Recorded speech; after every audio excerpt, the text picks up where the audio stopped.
بسم اللہ الرحمن الرحیم۔ میں ہوں محمد ضیاء الحق نقشبندی۔ پروگرام دین و دنیا کے ساتھ حاضر خدمت خواتین حضرات۔ اہل بیت کا بڑا مقام اور مرتبہ ہے۔ ہم غلام ہیں سیدزادوں کے، اہل بیت کے۔ یہ بڑا مقدس خاندان ہے، بڑا مقدس خون ہے۔ جہاں جہاں بھی یہ خون گیا ہے، اللہ نے ان کے اوپر کرم کیا ہے، فضل کیا ہے۔ ان جیسی نسبت عام بندے کو نہیں مل سکتی۔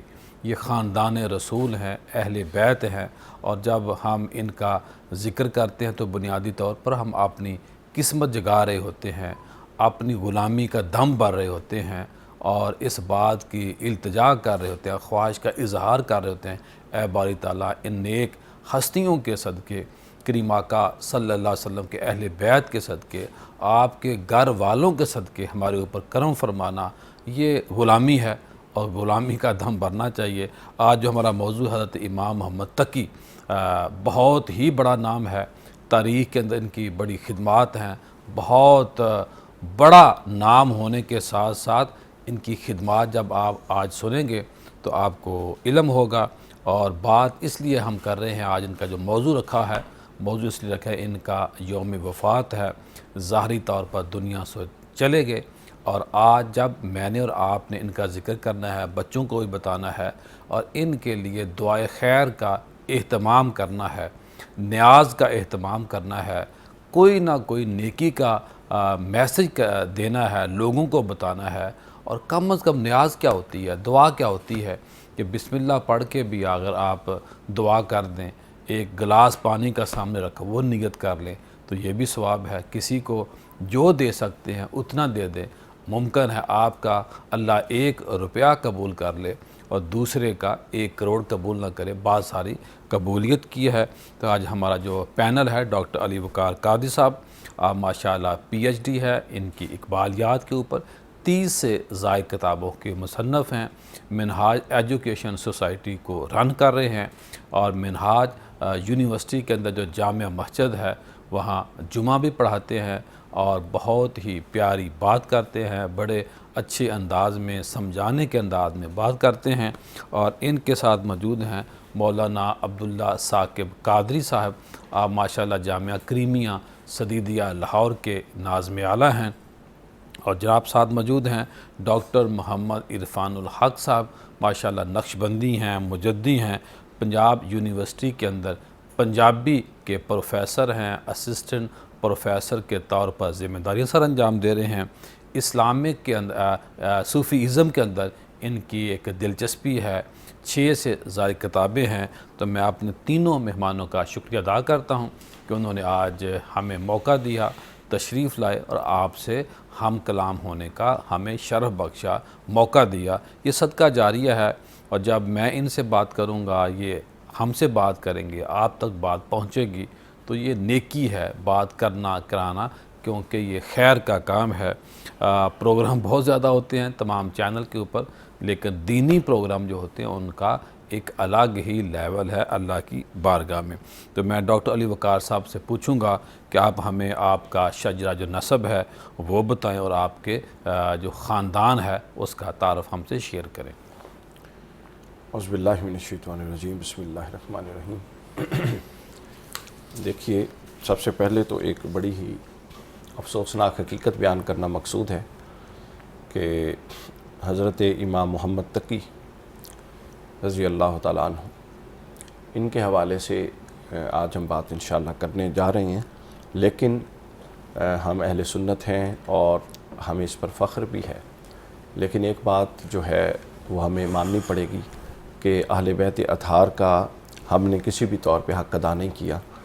یہ اہل بیت اطہار کے ائمہ میں سے 9ویں امام ہیں، لیکن جب ہم نے امہات الکتب اپنی کھنگالی ہیں، نام لینے کی ضرورت نہیں ہے، تاریخ کی کتب، ساری سیرت کی کتب، تو زیادہ کام نہیں ملتا، کام بہت کم ہے، 2 4 نہ ہونے کے 5 برابر لائنیں ہیں، ایک پیراگراف ہے، بہت شاذ و نادر کام ہے جو جن لوگوں نے کیا ہے، جبکہ اہل تشیع حضرات کو ہمارے 100 اختلاف ہو سکتے ہیں، اس بات کا کریڈٹ جاتا ہے، وہ بھی ہمارے ہی ہیں جی، جی ہاں، ہم کہ سب ایک انہوں ہیں، نے اہل بیت اطہار کی اس روایت کو زندہ رکھا ہے، ماشاءاللہ ماشاءاللہ، قبول اور فرمائے ہمیں سب اس کا۔ چیزوں کو، اب ہمارے یہاں ایک اور پرابلم ہے، ہم جب کوئی روایت بیان کرتے ہیں تو اس میں ہمیں پھر یہ کہہ دیا جاتا ہے کہ یہ چونکہ فلاں کی کتب سے اور خود کام نہیں کرتے، اس کو چھوڑ دیں. یہ ہم تو سوال پہ آ جاتے ہیں. خود اس کام کو کرنے کی ضرورت ہے. مختصر تعارف میں پیش کر دوں.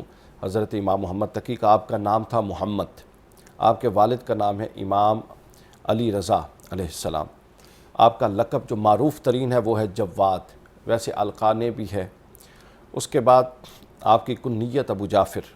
جائے پیدائش آپ کی مدینہ منورہ. تاریخ پیدائش آپ کی 195 ہجری 5 رمضان المبارک. بوقت پیدائش جو دور حکومت تھا وہ مامون الرشید کا تھا. تاریخ شہادت آپ کی ہے 27 نومبر 835 عیسوی. عمر مبارک آپ نے ایک روایت کے مطابق 24 اور ایک روایت کے مطابق 25 پائی. جائے شہادت آپ کی بغداد ہے. وجہ شہادت آپ کی زہر تھی. اللہ اکبر. مدفن آپ کا مسجد کاظمیہ.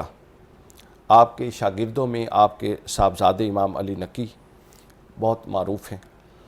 آپ کا جو پیشہ تھا وہ آپ خاندانی جو چھوٹا موٹا کاروبار بھی کرتے تھے، اور اس کے علاوہ آپ کے والد کی طرف سے جو آپ کو جائیداد منتقل ہوئی تھی اس کے ساتھ آپ کا گزر بسر تھا. صحیح. آپ کی اولاد میں امام علی نقی نے بہت شہرت پائی. حکیمہ خاتون تھیں اور علاوہ اس کے بھی نام ملتے ہیں. درجہ امامت میں دیکھیں تو ائمہ اہل بیت میں آپ کا 9واں نمبر تھا. آپ کی والدہ کا نام سکینہ یا سبیکہ، یہ 2 تلفظ ہوئے ہیں. صحیح. آپ حضرت مولا کائنات حضرت علی کرم اللہ وجہ الکریم کی اولاد سے تھے. رسول اللہ صلی اللہ علیہ وسلم کی اولاد حضرت سیدہ فاطمہ الزہرا سلام اللہ علیہا کی اولاد سے تھے. آپ کا اگر ہم شجر نسب جو ایک عام طریقہ کار ہے اس کے مطابق دیکھیں تو آپ کا نام بنتا ہے محمد بن علی بن جعفر بن محمد بن علی بن حسین بن علی المرتضیٰ کرم اللہ وجہ الکریم. اور آپ کا جو تھا ابتدا سے ہی اب دیکھیں کہ 25 سال میں ہمارے ہاں، یا آپ تو عمریں کم ہو گئی ہیں اور پہلے عمریں زیادہ تھیں. تو پیر صاحب توجہ کی بات یہ ہے کہ 25 سال میں تو نوجوان ہوش سنبھالتا ہے، جبکہ ہم نے یہ حق ادا کیا، اجر رسالت یہ دیا کہ 24-25 سال میں ان نوجوانوں کو زہر دے کے شہید کرتے رہے.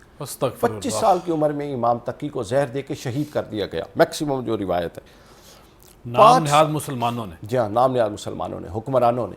5 سال کی عمر میں آپ کے والد سے آپ کو جدا کر دیا گیا. آپ کے والد کو خراسان سے جبری طور پہ جب بلایا گیا، خراسان بلایا گیا، تو اس کے بعد اس وقت امام محمد تقی کی عمر ایک روایت میں 4 سال 5 سال یا 6 سال تھی. اور اس کے بعد امام رضا بیٹے سے نہیں مل سکے اور بیٹا امام رضا سے نہیں مل سکا. استغفر اللہ. وہ ادھر شہید ہو گئے اور وہ ادھر یعنی اپنی عمر گزار رہے تھے والدہ کے ساتھ. تو یہ والے معاملات تھے جن کو سن کے دل بہت کڑتا ہے کہ ہم نے جب قبر میں جانا ہے، اور ہمیں یہ تو معاملات ہم بڑے کود کے یہ تقریریں کرتے ہیں کہ حضور علیہ السلام کی شفاعت ہوگی، اور ہم جناب ما کنت تقول فی حق ھذا الرجل یہ حدیث ہم سناتے ہیں. لیکن ہم یہ کیوں بھول جاتے ہیں کہ اگر رسول اللہ صلی اللہ علیہ وسلم نے وہاں ہم سے یہ پوچھ لیا کہ میں بھی دنیا سے آتے ہوئے یہ کہہ کے آیا تھا کہ میں تم میں 2 چیزیں چھوڑ کے جا رہا ہوں، قرآن اور اپنا خاندان. ایک قرآن اور ایک اپنی اہل بیت. تو امام حسن کے ساتھ کیا ہوا، امام حسین کے ساتھ کیا ہوا، امام زین العابدین کے ساتھ کیا ہوا، امام محمد باقر، امام جعفر الصادق، امام موسیٰ کاظم کے ساتھ کیا ہوا.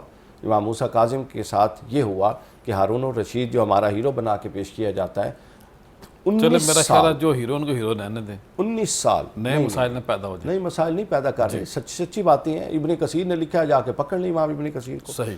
19 سال امام موسیٰ کاظم کو ابن کثیر سے غلطی نہ ہوگی ہو.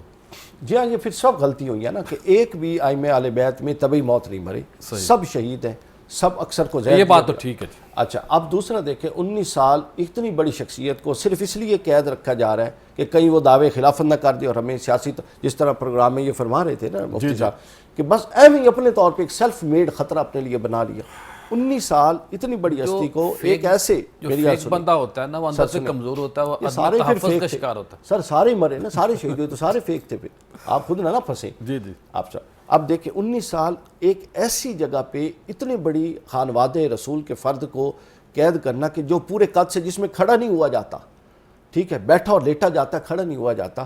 تو یہ چیزیں ظاہر کرتی ہیں کہ ہم نے کہیں نہ کہیں بہت بڑی غلطی کی ہے. صحیح. جی عبداللہ ثاقب صاحب کیا فرمائیں گے آج کے موضوع کے حوالے سے؟ اچھی باتیں کرنی. بسم اللہ الرحمن الرحیم، والصلاة والسلام علی رسول الکریم. بہت شکریہ. خوش بختی ہے ہماری کہ ہم آج خانوادہ رسول کے ایک عظیم فرد فرید کی بات کر رہے ہیں. ان کا بنیادی تعارف جو ہے بطریق حسن قبلہ ڈاکٹر صاحب نے پیش کر دیا ہے. آپ کا نام نامی رسول اکرم صلی اللہ تعالیٰ علیہ وسلم کے مبارک نام پہ محمد رکھا گیا ہے، اور آپ نے بہت تھوڑی عمر میں اپنے والد گرامی قدر سے علم جو ہے اس سے اپنے سینے کو بھرا ہے.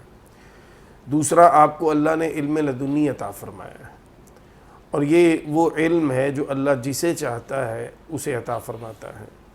تاریخ انسانی میں ایسی شخصیات موجود ہیں کہ جنہیں اللہ نے اپنے جناب سے علم کا ایک وافر ذخیرہ اور خزانہ بخشا. اس کی عطا ہے. اس کی عطا ہے، اس کا انتخاب ہے. ان میں سے ایک نام حضرت امام محمد تقی علیہ السلام کا بھی موجود ہے. آپ بڑی کم سنی میں، بڑی چھوٹی عمر میں ایک جگہ کھیل رہے تھے بچوں کے ساتھ. وقت کا حکمران اپنی شاہی سواری پہ وہاں سے گزرا. باقی سارے بچے جو ہیں وہ سواری شاہی آتی دیکھ کے اور لاؤ لشکر دیکھ کے سائیڈ پہ بھاگ گئے. امام محمد تقی اپنے بچپن کی عالم میں بھی وہاں کھڑے رہے. خلیفہ وقت جب پاس آیا، وقت کا حاکم ہے، بادشاہ ہے، اس نے کہا سارے بچے مجھے دیکھ کے بھاگ گئے، آپ کیوں نہیں بھاگے؟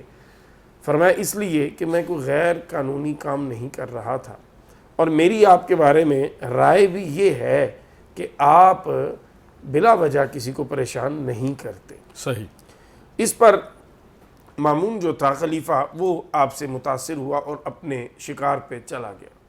واپسی جب آیا تو پھر یہی سین ہوا، بچے سارے بھاگ گئے، اور حضرت امام محمد تقی جو تھے وہ وہاں موجود رہے.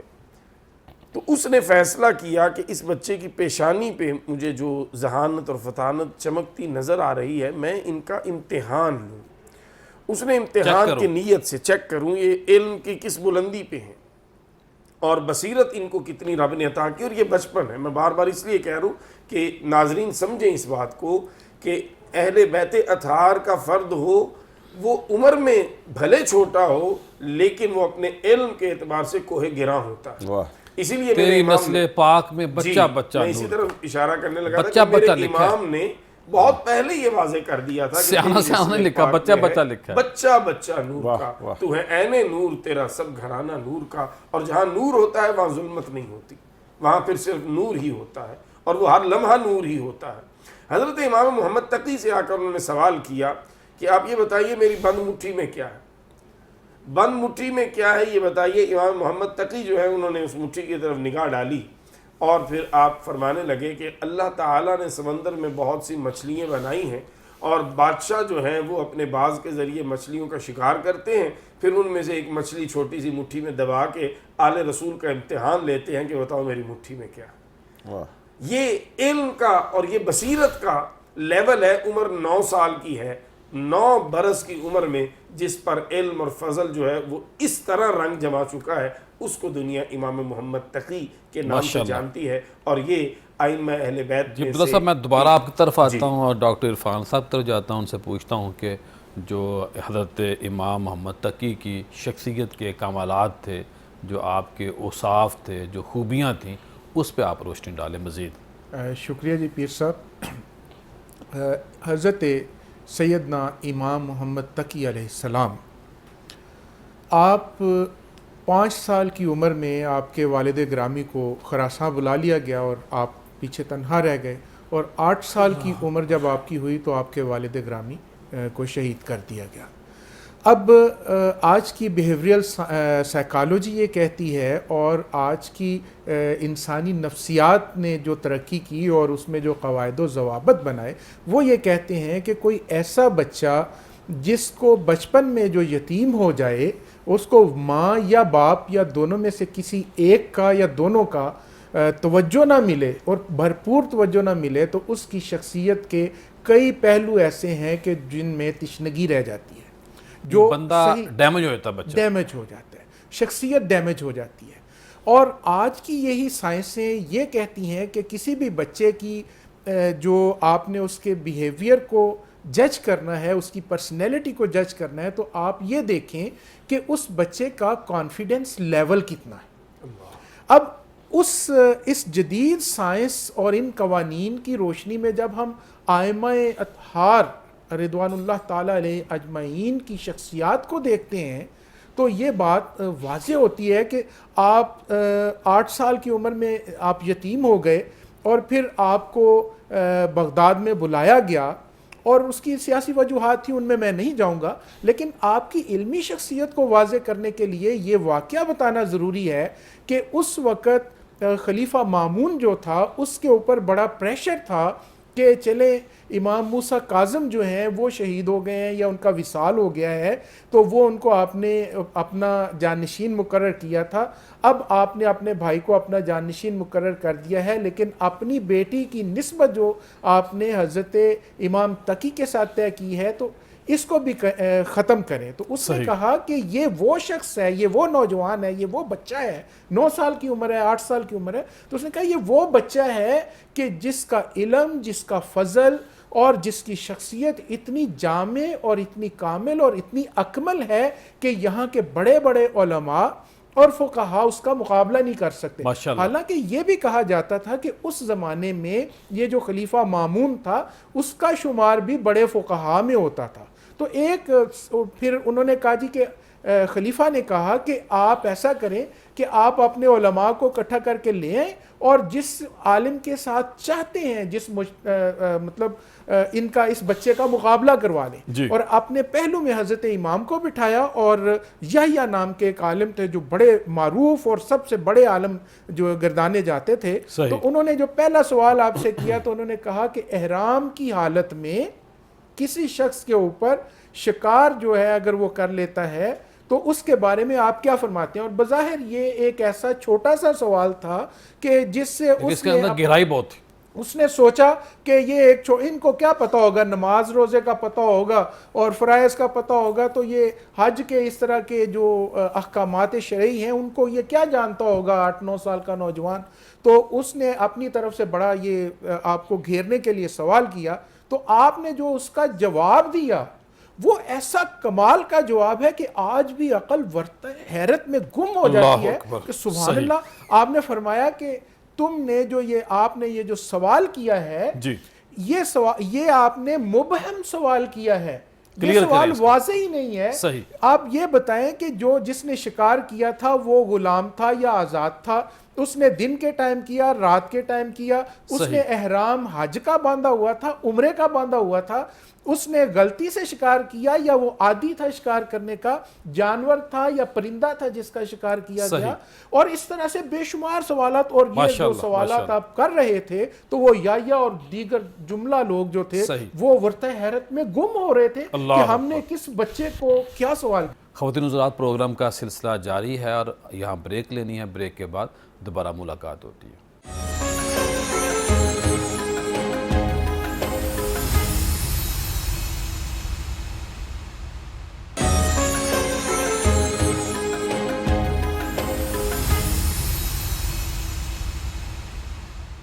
بریک کے بعد خوش آمدید۔ آج ہم جس مقدس ہستی کا ذکر خیر کر رہے ہیں ان کو امام تقی بولا جاتا ہے، کہا جاتا ہے ان کا مقام اور مرتبہ بہت زیادہ ہے، اس لیے آج ہم ان پاک ہستیوں کا ذکر کرتے ہیں کہ انہوں نے ہمیں مقروض کیا ہے، ہمارے لیے کام کیا ہے، دین کے لیے کام کیا ہے۔ جی ڈاکٹر علی وقار صاحب، کیا فرمائیں گے؟ آپ کی شخصیت کا جو ایک بہت خاص راز تھا، جو کمال تھا، جیسے پہلے بات ہو رہی تھی کہ آپ کا علمی فیض جو تھا اس کے اوپر روشنی ڈالیں، اور پھر ساتھ یہ بھی بتائیے کہ جو قرآن سے حدیث سے آپ کو محبت تھی، میں چاہتا ہوں کہ اس پہ آپ روشنی ڈالیں۔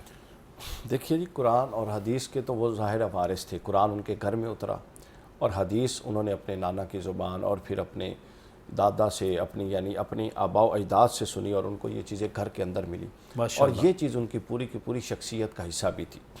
یعنی اہل بیت اطہار وہ لوگ ہیں کہ جنہوں نے فی الواقع دنیا کو جوتے کی نوک پہ رکھا، جنہوں نے دنیا کے اندر جس طرح کا ایثار قرآن اور اللہ کے رسول صلی اللہ علیہ وسلم نے تقاضا کیا، اس طرح کا ایثار اہل بیت اطہار اور صحابہ کرام نے وہ اظہار کا جو نمونہ واقعی پیش کیا، اور بعد ازاں ائمہ اہل بیت میں وہ آخر تک وہ اظہار اور وہ ساری باتیں چلتی رہیں۔ علمی تباہر کا ابھی جو واقعہ اپنا یحییٰ بن نقسیم کے حوالے سے ڈاکٹر صاحب نے بیان کیا، اب یہ دیکھیے کہ اتنے لوگ وہاں موجود تھے، وہ سب ورطۂ حیرت میں تھے کہ اب اتنا چھوٹا سا بچہ، اب نہ یہ کسی مدرسے سے پڑھا ہے، نہ اس کو باپ نے پڑھایا ہے، تو پھر یہ پیدائشی اللہ کا کرم۔ ہاں، اب یہ علم اور فن کیا، جس کی طرف ابھی مفتی صاحب نے اشارہ کیا تھا، تو علماء نے لکھا ہے کہ یہ علم لدنی تھا، سبحان اللہ، جو اہل بیت اطہار کو اللہ بالخصوص، جس کو چاہے عطا کر دے۔ ہاں، جس کو خصوص کیا گیا تھا۔ اور حضرت امام محمد تقی کے حوالے سے ایک اور بات بڑی اہم ہے، اور وہ یہ ہے کہ امام محمد تقی بڑی بالخصوص دعاؤں سے ملے تھے۔ وہ اس لیے ملے کہ امام رضا کی اولاد نہیں ہو رہی تھی ازواج سے، اللہ جو ان کے والد تھے، تو جو اپنا اموی لوگ تھے انہوں نے یہ تانا دیا کہ رضا کے بعد محمد رسول اللہ کی نسل نہیں چلے گی، اللہ اللہ، تو آپ نے اس تانے کو اللہ کی یہ بارگاہ ازل سے میرا خیال ہے خواہش رہی ہے شروع سے، کہ معاذ اللہ کریم آقا کی اولاد نہیں جی ہے۔ بالکل یہ ایسے ہی چلتا استغفر رہا، اللہ۔ وہ جس کا اشارہ سورۃ الکوثر میں۔ جی جی، تو حضرت امام علی رضا علیہ السلام نے اللہ کی بارگاہ میں دعا کی کہ باری تعالیٰ دیکھ، یہ مجھے یہ تانا دے رہے ہیں، اور یہ تانا میرے نانا کو بھی دیا گیا تھا۔ تو اللہ تعالیٰ نے پھر وہ دعا سنی اور آپ کو بیٹا عطا فرمایا، اور پھر امام علی رضا نے حضرت امام محمد تقی کے حوالے سے ایک بات ارشاد فرمائی۔ آپ فرماتے ہیں کہ اللہ نے مجھے یہ بیٹا جب پیدا ہوئے نا، تو فرماتے ہیں یہ بیٹا موسوی مزاج والا دیا ہے، اس کا مزاج حضرت موسیٰ والا ہے۔ اللہ حضرت موسیٰ اساس دریا کو دو حصے کر دیا کرتے تھے، سبحان اللہ۔ یہ اپنے علم اور کلام سے فن کو اور مسائل کو، اور اس آسے سے کئی اور کام بھی لیتے تھے۔ ہاں، اور ان قضیات کو جو مشکل علمی قضیے ہوں گے، یہ موسوی شان کے ساتھ ان قضیوں کو الگ الگ کرے گا۔ اس کی طرف حضور غوث الاعظم نے بھی اشارہ کیا ہے قصیدہ غوثیہ میں، جس میں انہوں نے فرمایا ہر ولی کو کوئی نہ کوئی قدم ملتا ہے، اور مجھے میرے نبی محمد رسول اللہ کے قدم پر سبحان اللہ، سبحان اللہ۔ یہ ولایت عنایت کی گئی۔ تو اسی طرح حضرت امام محمد تقی کو قدم موسوی پر وہ ولایت، جو ان کا مزاج ولایت تھا وہ حضرت موسیٰ والا تھا، اور موسوی مزاج ولایت یہ بالکل واضح ہے، وہ فرعون سے ٹکراؤ والا تھا، وہ کیا تھا، احقاق حق والا تھا، ابطال باطل والا تھا، اور وہ آپ نے کیا۔ بہت سارے مسائل آپ کے حیات مبارکہ میں پیش آئے، جس کو آپ نے بڑی حکمت سے، بڑی تدبر سے۔ اہل بیت اطہار کے اندر ایک اور بڑی جو خصوصیت ہے، جتنے بھی ظلم ہوئے اہل بیت کبھی بھی جوابی کارروائی کی طرف نہیں گئی۔ اللہ، آپ حضرت علی سے لے کر امام حسن عسکری تک سارے ائمہ اہل بیت کو دیکھ لیں، اگر بالفرض کسی کو قوت بھی ملی نا، مثلا حضرت امام علی رضا کو مامون نے کچھ عرصہ کے لیے اپنا ولی عہد ڈکلیئر کر دیا، چونکہ عباسیوں سے مخالفت چل رہی تھی، بے شک ان کے پس پشت سیاسی مقاصد تھے، مگر جب وہ قوت میں بھی آ گئے عارضی طور پہ، لیکن انہوں نے کسی ایسے شخص سے جس نے زیادتی کی تھی کوئی اس طرح کا وہ معاملہ نہیں کیا۔ اس کے بعد اہل بیت کے اندر جو اپنی غیرت و حمیت ہے وہ اپنی جگہ رہتی ہے۔ آپ دیکھیں ام الفضل سے نکاح ہو گیا حضرت امام محمد تقی کا، جو مامون کی صاحبزادی تھی۔ اچھا، کچھ عرصہ رہنے کے بعد امام نے گزارش کی کہ اب ہم زیادہ عرصہ اس کے رحم و کرم پہ نہیں رہنا چاہتے، واپس شفٹ ہونا چاہتے ہیں، بغداد چلے گئے۔ یعنی اب رہتے تو ظاہرہ بادشاہ کے داماد کے طور پہ رہنا تھا، اور وہ پروٹوکول ہونا تھا، لیکن اہل بیت کی مزاج میں جو فقر ہے نا، جو رسول اللہ نے خود دعا فرمائی تھی کہ باری تعالیٰ ہمیں اتنا عطا کر جتنا کہ ضروری ہے، اللہ اکبر۔ تو وہ جو فقر اختیاری جس کو صوفیاء کی زبان میں کہا جاتا، تو وہ فقر تھا، وہ سب کی زندگیوں میں رہا، اور ان لوگوں نے اس فقر کے ساتھ شاہی کی، اور بالکل شاہی کی، اور دلوں پر، لوگوں کے دلوں پر راج کی۔ جی عبداللہ صاحب کیا فرمائیں کہ آپ نے جو سفر کیے، مختلف ممالک کا جو وزٹ کیا، یہ جو وزٹ ہے، جو نکلنا گھر سے، اس کی بڑی برکت ہوتی ہے۔ بندہ گھر سے نکلتا ہے تو بہت کچھ سیکھتا ہے، بندہ اپنے شہر میں گھومتا ہے بہت کچھ سیکھتا ہے، بندہ اپنے ملک کے اندر وزٹ کرے، چیزیں دیکھے تو بہت کچھ سیکھتا ہے۔ اگر وہی بندہ باہر کی دنیا میں جب نکلتا ہے تو ذہن وسیع ہوتا ہے، اور ہمارے جتنے بھی انبیاء گزرے ہیں، صحابہ گزرے ہیں، اہل بیت اطہار گزرے ہیں، اولیاء گزرے ہیں، سب نے مسلسل زندگی کے اندر سفر جاری رکھا ہے، جس کی ایک مثال یہ بھی، جتنے بھی ہمارے اولیاء کرام کے ہزار سالہ پرانے جو مزارات، اس کی یہ اس بات کی بہت بڑی دلیل ہے کہ یہ جو صوفیہ ہیں یہ بھی چلتے پانی کی مانند ہیں، جس کو ہم کہتے ہیں کہ رکے ہوئے پانی سے وضو جائز نہیں ہے۔ تو یہ جو تحرک ہے، یہ جو